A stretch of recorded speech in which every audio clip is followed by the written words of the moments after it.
We're going to talk with Nate Champion here on the Wegmans postgame show.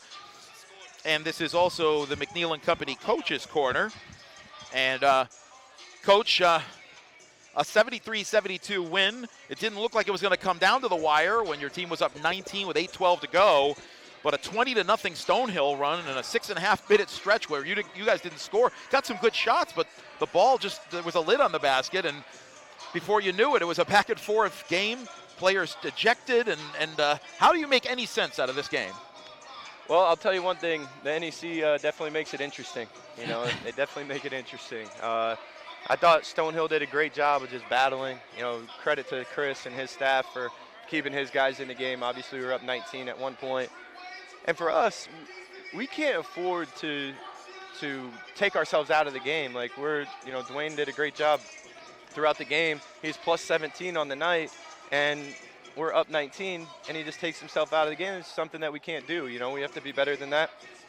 But at the end of the day, I mean, our guys fought so hard tonight, and they just, they played so hard. I've obviously thought we had some, turnovers in the second half that we didn't have in the first half, but part of that is learning how to win, too, with a new team and understanding that it's not over until the last whistle blows and or the horn goes off. So, for us, we just got to make sure that we're staying locked in on the games. And, I thought that was a really good Stonehill team, so it's good for us to get one at home. So Moyne built that big lead, but it's a game of runs. And those big leads are so important so you can withstand runs.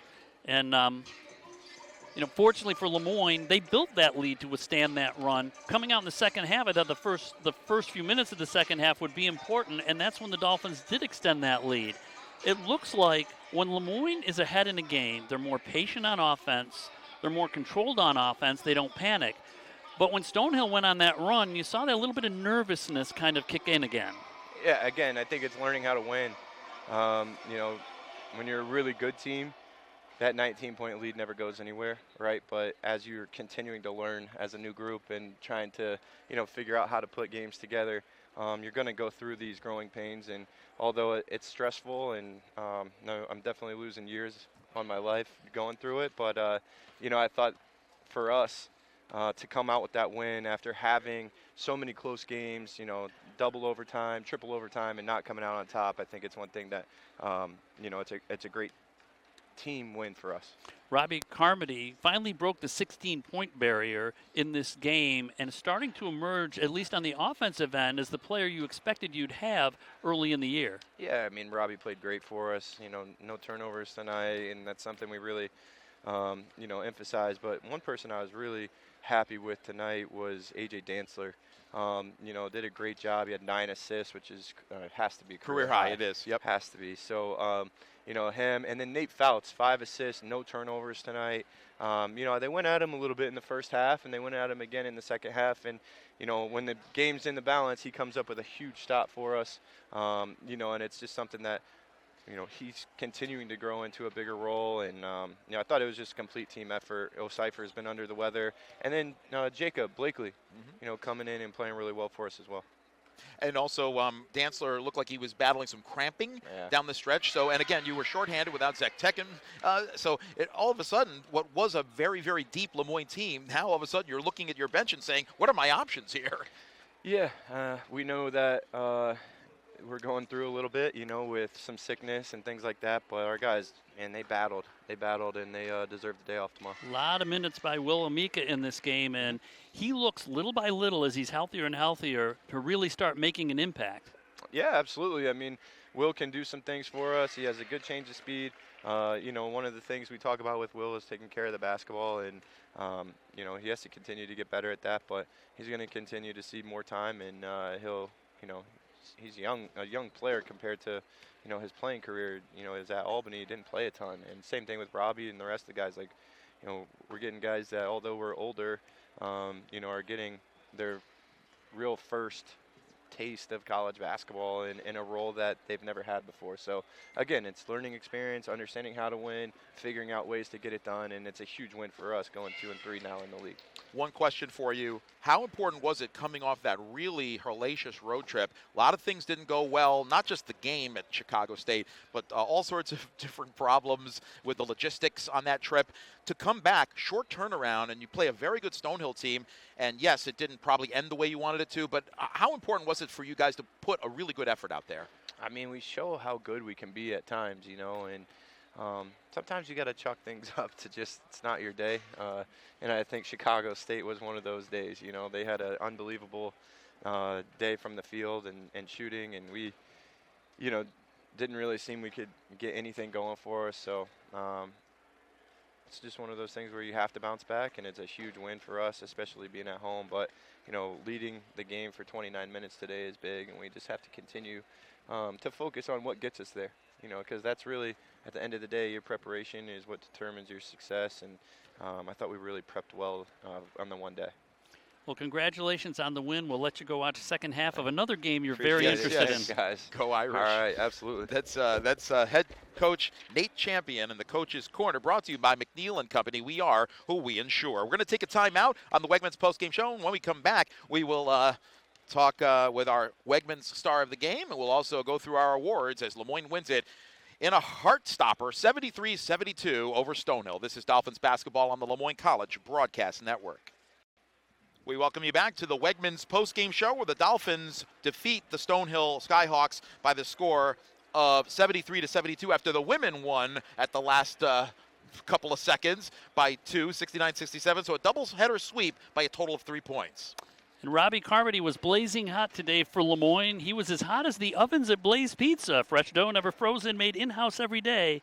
Blaze Pizza, Widewaters Parkway in DeWitt. So you tied your career high, Robby Carmody, with 20 points today. You did it for Mercer against VMI. Do you remember that game much? And if so, was this any similarities between that one and this one?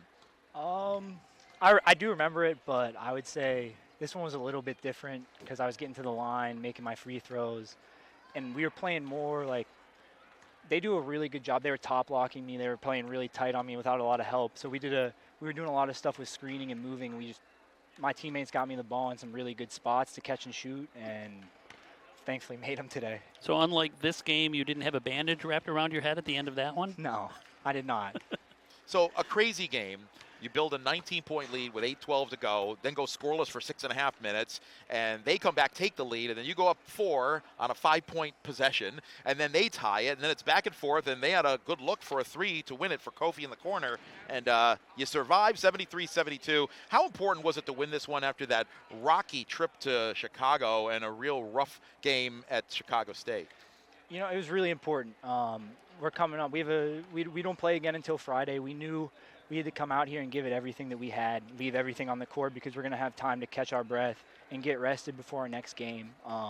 We fell to 1-3 in the league, and falling to 1-4 is a really deep hole that we couldn't dig ourselves into. So we knew we had to come out here and give it everything we had. And it looked really pretty for 35 minutes, and then got a little bit ugly, but we found a way to win, and that's all that really matters. Yeah, and for your team to, well, first of all, for you missed your first free throw today. That made 9 in a row. Did you have any kind of butterflies going to the line with Lemoyne needing? It was a 1-1 and down 1. You needed to hit that first one, so there was pressure in order to get the second one. You got them both that gave Lemoyne enough points to win. What were you feeling at that point? You know, I've been in that spot a lot, mostly in high school because of my injuries, but even on my senior night at Notre Dame, I had 2 free throws up 4 with like 50 seconds left to continue to push our lead, and I ended up missing both of those. And I kind of took that through the summers and calmed myself down, and I think about those moments and how to calm myself down and just go through my routine. I've done it tens of thousands of times and just have to get back to shooting in the driveway. Well, when you've been in that position this year for Lemoyne, you've made those free throws, so it certainly has paid off. Manhattan come to mind? Yeah, that's right. And for the most part, Lemoyne has done a nice job at the line this season. So for you, it seems like you've had a hard time staying on the court for the ends of games, whether it's, injuries or illness or, the flagrant 2 foul, which was a questionable call in Texas. Now that you're starting to feel like more in rhythm now, you made your first 4 threes at Chicago State. Do you feel like you're back to your your peak as far as physicality?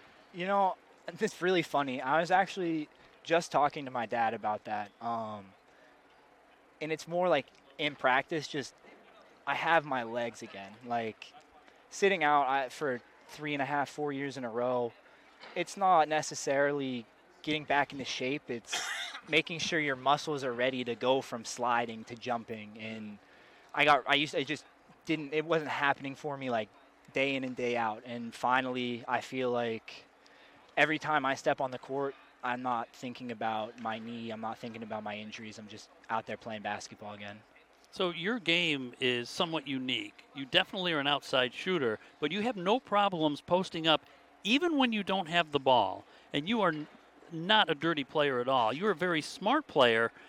You have no fear. You don't have a problem standing really close to the guy defending you.